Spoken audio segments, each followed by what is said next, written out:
31 ડિસેમ્બરના રોજ રાજકોટ એમ્સનું ખાતમુહૂર્ત પ્રધાનમંત્રી નરેન્દ્ર મોદી કરશે। મુખ્યમંત્રી વિજય રૂપાણી ખાતમુહૂર્ત કાર્યક્રમમાં હાજર રહેશે। શુક્રવારના અધિકારીઓએ સભા સ્થળ ખાતમુહૂર્ત સ્થળની પણ મુલાકાત લીધી।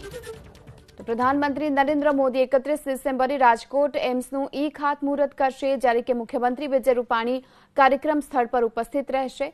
જિલ્લા કલેક્ટર રેમ્યા મોહન અને નિવાસી અધિક કલેક્ટર પરિમલ પંડ્યા સહિતના અધિકારીઓ સભા સ્થળ, ખાતમુહૂર્ત સ્થળ અને સંભવિત હેલીપેડના સ્થળોની મુલાકાત લીધી।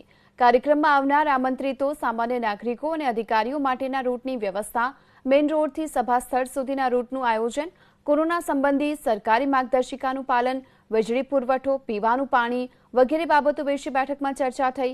પરાપીપળિયા અને પડદરી ખાતેથી ટ્રાફિક ડાયવર્ટ કરવા અંગે પણ બેઠકમાં ચર્ચા કરવામાં આવી।